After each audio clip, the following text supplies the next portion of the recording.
আমি এখন আপনাদেরকে এই ভিডিওতে দেখাবো কিভাবে আমাদের স্মার্ট লার্নিং সিস্টেম ব্যবহার করে আপনারা ইংরেজি ভোকাবুলারি শিখবেন। সো আপনারা যখন সাবস্ক্রিপশন কিনবেন তখন ড্যাশবোর্ডে এই ধরনের ডিফারেন্ট কার্ড দেখতে পারবেন। সো এখানে 4টা ক্যাটাগরিতে শব্দগুলো দেয়া আছে। সো যে কোনো ক্যাটাগরির আপনি সব শব্দ লিস্ট দেখতে চাইলে আপনারা এইখানে ক্লিক করবেন। সো এখানে ক্লিক করলে আপনারা এই ক্যাটাগরির আন্ডারে যতগুলো ওয়ার্ডস দেয়া আছে সবগুলো ওয়ার্ডস দেখতে পারবেন। আর আপনারা যখন শেখা শুরু করবেন সো আপনারা যে কোনো একটা কার্ডে ক্লিক করতে পারেন। সো শেখা চালিয়ে যান। সো আমি এই IELTS এর জন্য গুরুত্বপূর্ণ শব্দসমূহ এইখানে ক্লিক করলাম। সো আমাদের সিস্টেমটা যেভাবে কাজ করে, সো আপনি ফার্স্টে একটা শব্দের অর্থ দেখবেন এবং প্রত্যেকটা শব্দের টাইপ, যেমন এটা হচ্ছে একটা অ্যাডজেক্টিভ, এবং এই শব্দের প্রোনাউন্সিয়েশন। সো আপনারা যখন এখানে ক্লিক করবেন credible, সো এখানে প্রোনাউন্সিয়েশনটা শুনতে পারবেন এবং এই শব্দের 5টা এক্সাম্পলস দেয়া আছে, হ্যাঁ, ইংরেজি এবং বাংলা অর্থ সহ। সো আপনারা যখন এই শব্দটা শেখা হয়ে যাবে তখন ক্লিক করবেন পরবর্তী শব্দ। সো এইভাবে করে আপনারা শব্দ শেখা কন্টিনিউ করবেন এবং 5টা শব্দ পরে আপনারা এখন যে 5টা শব্দ শিখলেন ওই সব 5টা শব্দ রিভিউ করবেন। সো প্রত্যেকটা মানে 5টা করে শব্দের পরে এইভাবে করে 5টা শব্দ রিভিউ করা হবে। সো এখন রিভিউ করার পরে আপনারা পরবর্তী শব্দগুলো শিখুন বাটনে ক্লিক করলে এইভাবে আবার নেক্সট 5টা শব্দ আসবে। সো এইভাবে করে আপনারা কন্টিনিউ করবেন।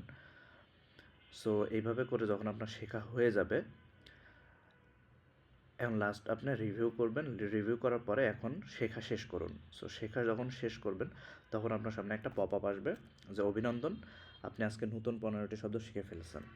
সো এখন হচ্ছে এই যে 15টা শব্দ শিখে ফেলছেন এইগুলোকে রিভিশন করবেন। সো কীভাবে রিভিশন করবেন এটা দেখে নিই। সো রিভিশন শুরু করুন। সো এখন আপনারা যে ওয়ার্ড মিনিংগুলো শিখছেন এইগুলোর ওয়ার্ডগুলো শিখছেন, হ্যাঁ, এইটার মিনিংটা মনে আছে কিনা, অর্থটা মনে আছে কিনা, এখন এইটা আপনাকে টেস্ট করা হবে। হ্যাঁ, সো এই শব্দের অর্থ মনে আছে কিনা, আপনার যদি মনে থাকে তখন আপনি এখানে ক্লিক করবেন যে মনে আছে। যদি মনে না থাকে, একদমই মনে করতে পারছেন না, তখন আপনি ক্লিক করবেন পুনরায় শিখব।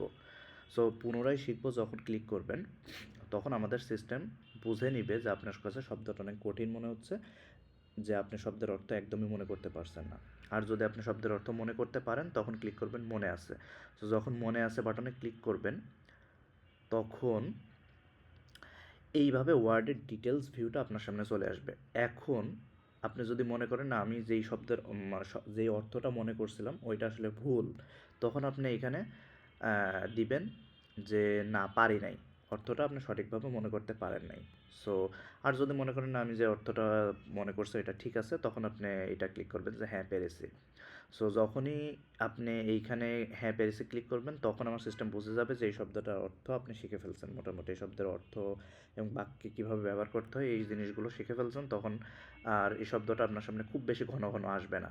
আর যদি আপনি এইটা ক্লিক করেন তখন এই শব্দটা 1 দিন বা 2 দিন পরে আপনার সামনে অটোমেটিকভাবে চলে আসবে এবং আপনি তখন আবার মনে করার চেষ্টা করবেন। আচ্ছা, আমি দিলাম হ্যাঁ পেরেছি, অ্যান্ড দেন এখন আপনার সামনে আরেকটা শব্দের বাংলা অর্থ চলে আসছে। এখন এইটার ইংরেজি পসিবল ওয়ার্ড কি হইতে পারে এইটা আপনি মনে করার চেষ্টা করবেন। যদি আপনি না পারেন তখন আপনি ক্লিক করবেন পুনরায় শিখব। সো দেখেন এই শব্দের ইংরেজি ওয়ার্ডটা চলে আসলো। সো এখন এইখান থেকে আপনি আবার শব্দটা শিখে ফেলবেন। তো আমার সিস্টেম ধরেই এইটার কারণে আপনি যে ইনপুটটা দিলেন যে আমি পুনরায় শিখব, আমার সিস্টেম বুঝে গেছে যে এই শব্দটা আপনার কাছে অনেক কঠিন মনে হয়েছে, যে কারণে আপনি এটা আবার শিখবেন। সো এইটা আপনাকে কিছুক্ষণ পর পরে আবার দেখাবে, মানে কিছুক্ষণ পর পরে বলতে আপনাকে কালকে দেখাবে, আবার তার পরের দিন দেখাবে। হ্যাঁ, এইভাবে করে অটোমেটিক আপনার সামনে চলে আসবে। সো পরবর্তী শব্দ এইভাবে করে আপনারা হচ্ছে রিভিশনটা কমপ্লিট করবেন।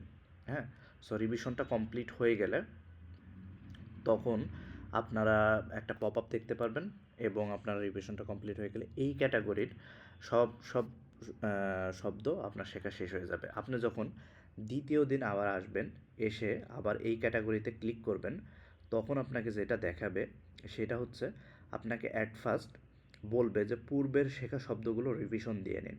মানে আপনি প্রথম দিন যে শব্দগুলো শিখে নিছেন ওই শব্দগুলো অ্যাট ফার্স্ট আপনাকে আগে বলবে রিভিশন দেওয়ার জন্য।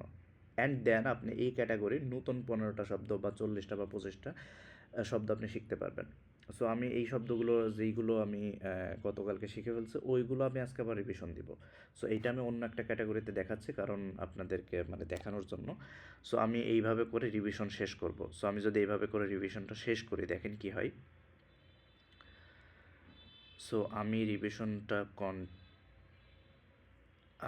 আচ্ছা, এই যে রিভিশন শেষ হওয়ার পরে আমার সামনে কিন্তু নতুন 15টা শব্দ চলে আসলো।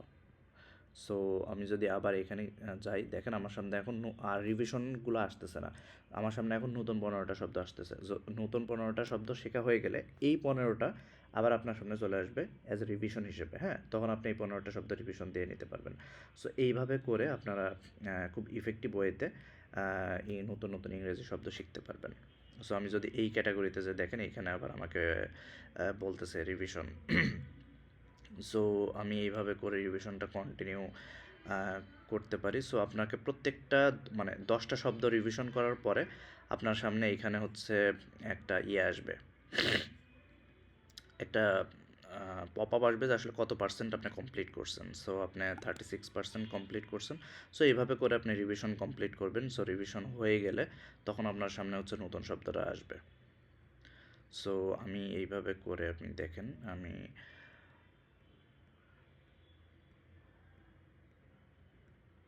এই যে আমাদের রিভিশন এখন হচ্ছে শেষ হয়ে যাবে। সো দেখেন আমাদের রিভিশন শেষ। অবিশ্বাস্য, আপনি সফলভাবে সবগুলো শব্দ রিভিশন করে ফেলছেন। সো এটা আমার সম্পূর্ণ 100%। সো এখন আমাকে বলতেছে নতুন শব্দ শেখা শুরু করুন। সো এখন আমি নতুন শব্দ শেখা শুরু করবো। সো এই ক্যাটাগরিতে আমি হচ্ছে এখন নতুন শব্দ 15টা শিখবো অ্যান্ড দেন এই 15টা আবার রিভিশন হিসেবে আমার সামনে চলে আসবে। সো এই সিস্টেমটা খুবই ইফেক্টিভ। সো আপনারা এইভাবে করে নতুন নতুন ইংরেজি ভোকাবুলারি শিখতে পারবেন। So best of luck.